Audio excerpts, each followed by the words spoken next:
We're back, people. It is that time of the year again. It is Premier League predictions time ahead of game week 1 of the brand new season. Hey guys, welcome to the channel. Welcome to another video. Today's video is, of course, going to be the Premier League predictions video. Yes, we are back, people. It's that time of the year again. It's that time of the week again. It's Premier League predictions ahead of the opening game week of the brand new Premier League season, which hopefully promises to be an exciting one, an intriguing one.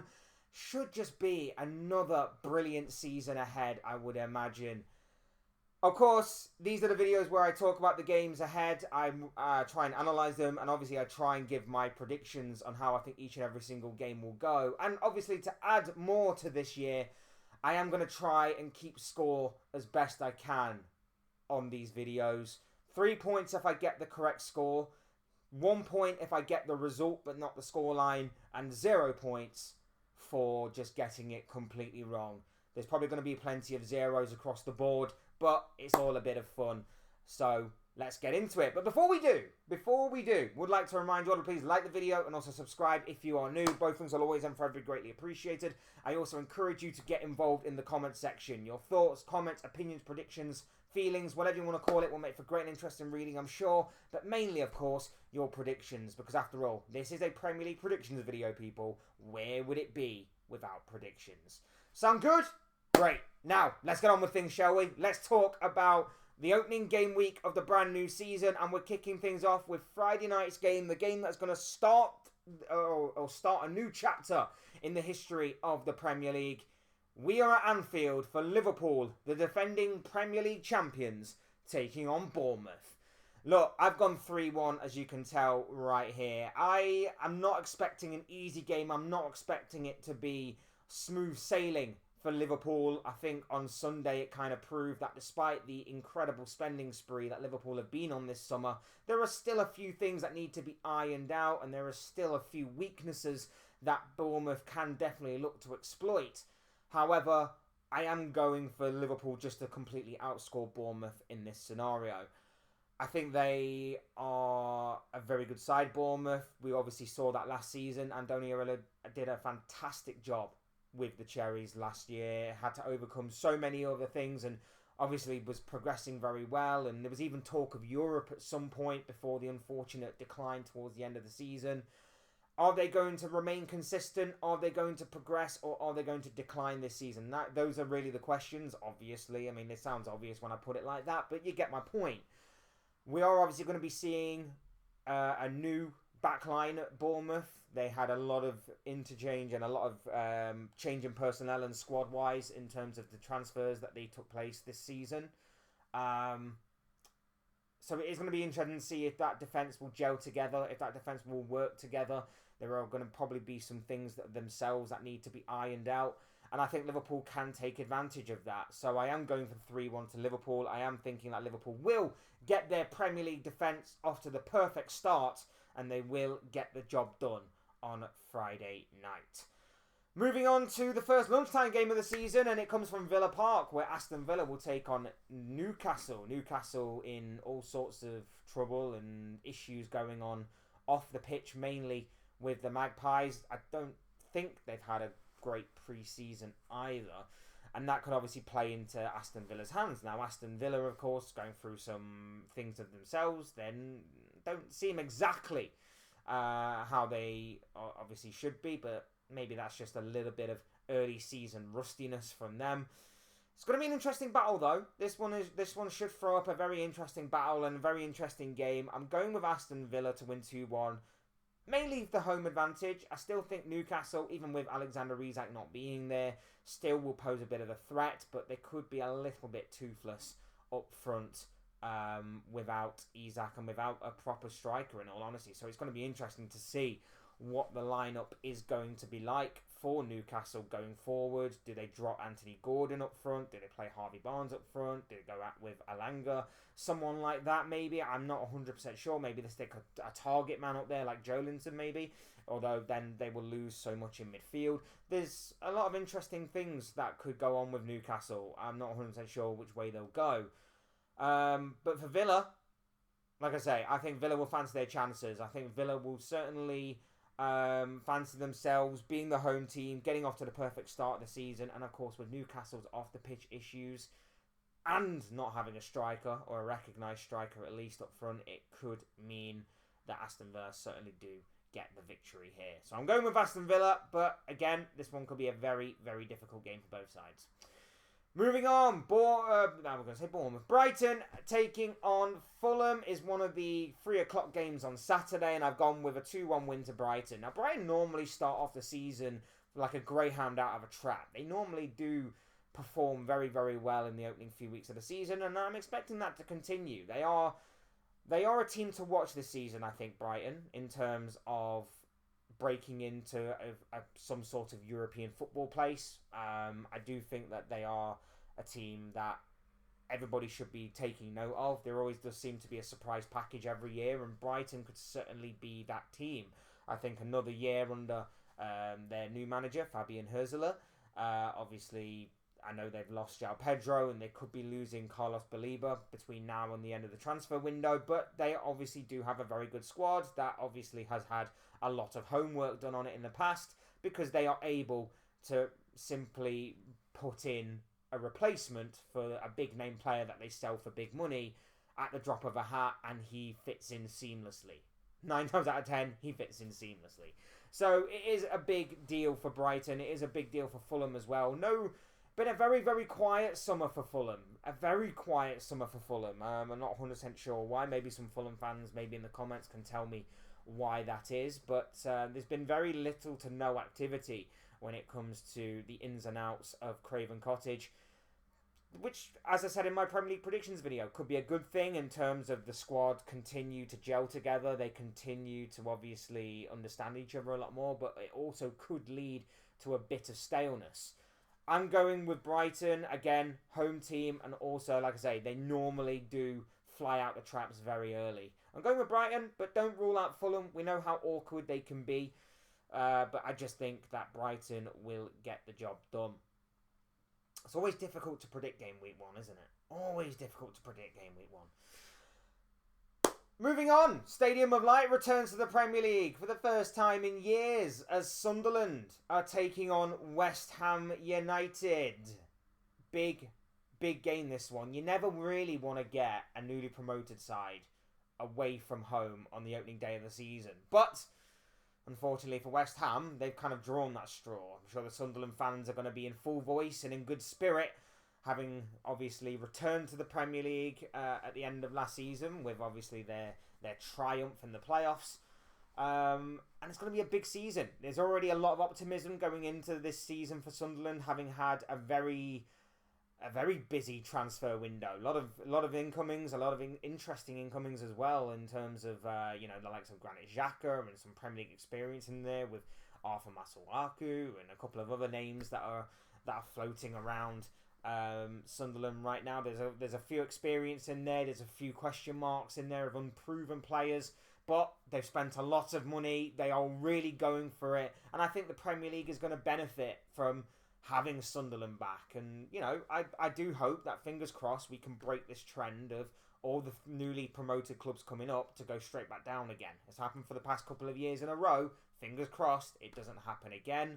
I would like Sunderland to remain up because they're a very good asset to the Premier League, big club. But we'll see how it goes. And their opening day fixtures against West Ham, Graham Potter's West Ham, looking okay in pre-season. I think they sometimes get a little bit trodden on by certain fans than they should. I do think there are some question marks about their team. It is going to mainly rely this season on the likes of Lucas Paqueta and Jared Bowen, of course.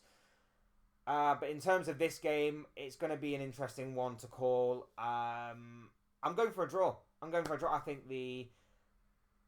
I just think the stadium, the atmosphere, how hostile it might be, the rustiness of pre-season still, it could make for a very entertaining game, but it's one that I just see both teams sharing the points in. Good luck to both of these teams, but I'm going down the middle in a draw. Next up, Tottenham against Burnley. I'm going 3-1 Tottenham. Now, I know that Spurs have got a few injuries to consider, and I know they've got a Super Cup to play tonight at the time of recording. against PSG, of course, which could play into the hands of Burnley. Obviously, pre-season, rustiness, like I say, bit of fitness to build up as well. The momentum could, though, also, at the same time, play into Tottenham's hands a little bit. You would expect Tottenham to win, better side, better squads, and it's going to be interesting, obviously, to see how Thomas Frank plays out this season. New club for him. A couple of new players in there for Tottenham as well, like João Palhinha, Mohamed Kudus. So it is going to be a very interesting battle. Obviously for Burnley, they're another newly promoted side, but unfortunately I just don't think they have enough to remain in the Premier League for the following season, and I think they're going to get a bit of a reality check as to, again, a bit of a welcome back to the Premier League in a very harsh fashion with a defeat to Spurs on the opening day. Next up, Molineux. Wolverhampton Wanderers play host to Manchester City, and as you can see, I've gone with a fairly comfortable 2-0 win for Manchester City.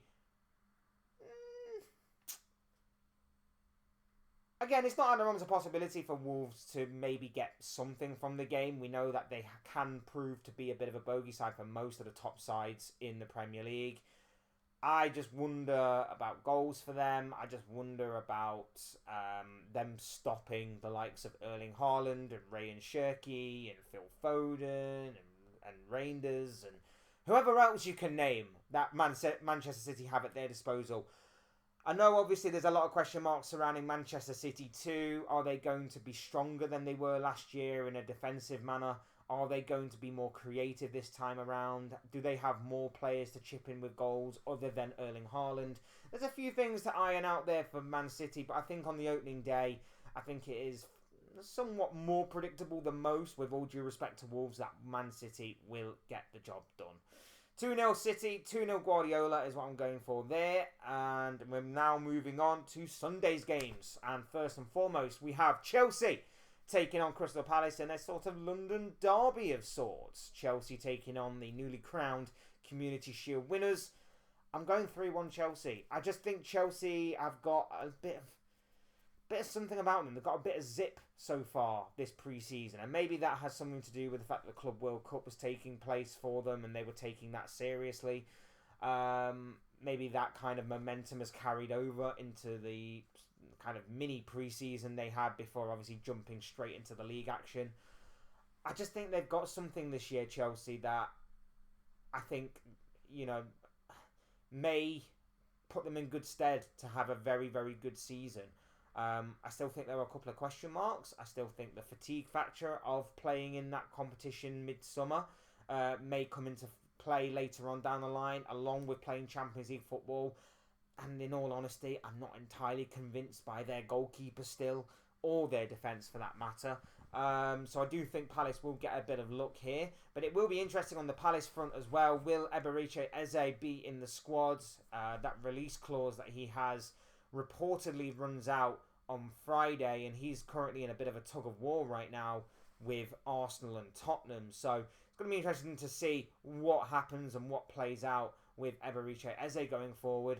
But like I say, I can't wait to see how this one plays out. This one is going to be a very interesting game. If Palace play how they did last weekend against Liverpool, then there's no doubt about it that they can get something from this game. But there could be a couple of big absences for them. Not just Eze, but Guehi as well, depending on how quickly things move there. With obviously Liverpool interested.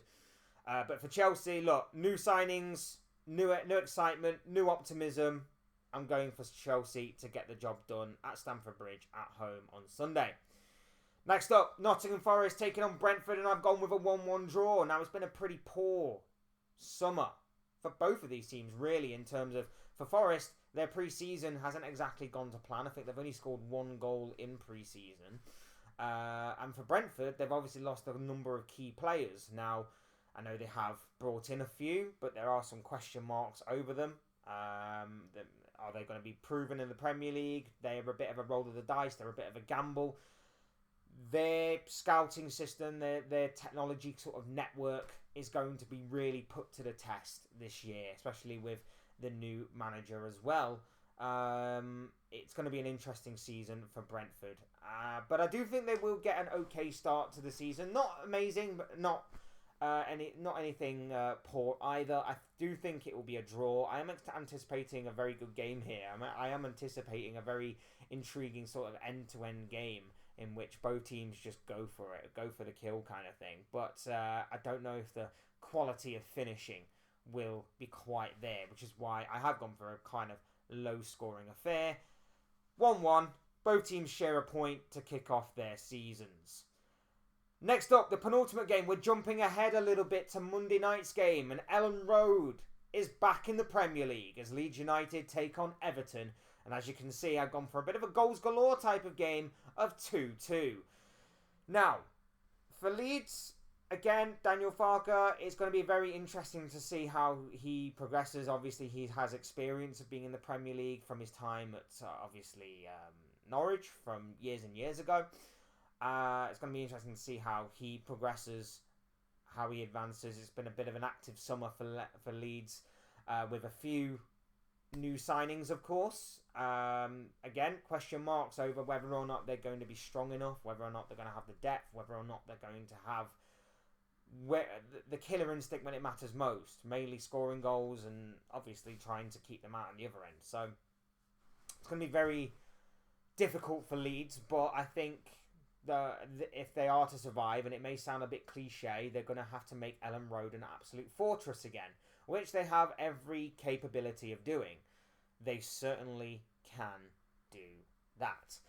And their first opponents, their first rivals at Ellen Road for the brand new season are Everton. Like I say, Monday Night Football, Leeds versus Everton. Everton have made a few good signings. Maybe we'll see a bit of Jack Grealish, who knows, in this game. Their new signing. I know they've made a couple of other good signings as well. Everton this summer, and I really do feel like, again, it's Mr. Consistent himself, David Moyes at the helm, along with some new signings. They're going to be tricky. Everton are going to be tricky again this year. There's no doubt about it. There's nothing to say that they're going to be relegated. They could have a bit of a push for Europe, maybe, with David Moyes, but I think it's just going to be a comfortable mid-table finish for them. Bit of an up-and-down season, but they will give some of the big boys a run for their money. It's just games like this that could be Everton's issue. And I think opening game of the season, as I mentioned earlier, you don't really want to be playing one of the new boys away from home on the first day of the season. But Everton find themselves in that predicament, and I do think they will drop points. So I'm going for 2-2. I'm going for goals galore. I'm looking forward to this one. It could be a very interesting game on Monday. And finally, in what I believe to be the biggest game of this round of fixtures, the main event of the opening weekend of the new Premier League season 2025-26. We're at Old Trafford for Manchester United taking on Arsenal. Ruben Amorim versus Mikel Arteta. Benjamin Sesko taking on Victor Gyökeres. I mean, if you ever needed a game that was full of narrative, full of story, this is it. Two managers under a lot of pressure. Two managers that they've got a bit of optimism about them, but at the same time, probably a bit worried that if things don't go to plan, they could be on the chopping block, so to speak. It's going to be an interesting one. And as you can see, I've gone 1-1. Now, this is me following a little bit of my gut rather than my head. I'm not going to lie to you, because my head is obviously saying Arsenal win. My head is obviously saying that Arsenal win.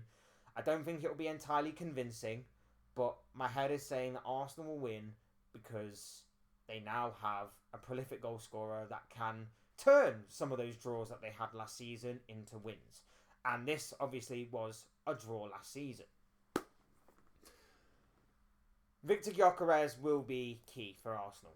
I don't know if he'll hit the ground running completely straight away, or whether it might take a couple of game weeks to get into it, and obviously he didn't really have much of a pre-season. So I'm anticipating maybe a little bit of a slow start from him, and watch him now go and score like a hat-trick in this game. But either way, it's going to be a big season for him. It's going to be a big season for Arsenal, big season for Mikel Arteta, of course. As for United, they come into this game with a brand new shiny attack. Brian Mbeumo, Mateus Cunha, and of course Benjamin Sesko all signed for Man United this summer, and I wouldn't be surprised if that was going to be how they lined up to kick things off against Arsenal. Now, whilst two of the three are Premier League proven, Sesko obviously isn't, but that isn't to say that he won't hit the ground running himself. I'm anticipating a very intriguing game here.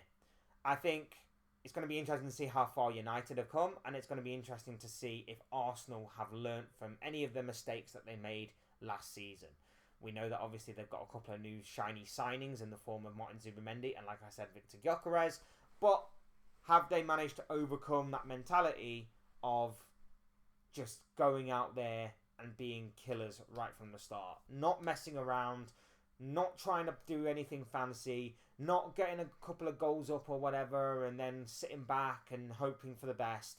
Are they going to be ruthless this season? That is what a lot of Arsenal fans are hoping for. I'm not 100% sure. I don't know. And I would probably say that from what I have witnessed of their pre-season so far, there has been a somewhat lack of change, it seems, for Arsenal. There has been a somewhat lack of adaptability. There has been a sort of lack of evolution, a lack of change. And that's where I think maybe Man United can get a bit fortunate here and get something from this game. Not to mention they are at home. Obviously, it's the opening day of the season, that kind of thing. I think Man United get something here. Even though their defence still worries me, and it would worry me if I'm a United fan, even though their goalkeeper is still Onana. I still think United might get something from this game. So I'm going 1-1, but I'm not entirely confident because I still, my head is saying Arsenal win. My gut is saying a draw.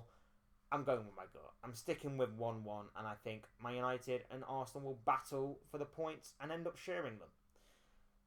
And there you have it. Those are just the thoughts, comments, opinions, predictions, feelings, whatever you call it, of this guy. I want to know what you guys think. What do you make of game week 1 of the brand new Premier League season? Let me know what you guys are thinking and feeling. And most of all, of course, your predictions down there.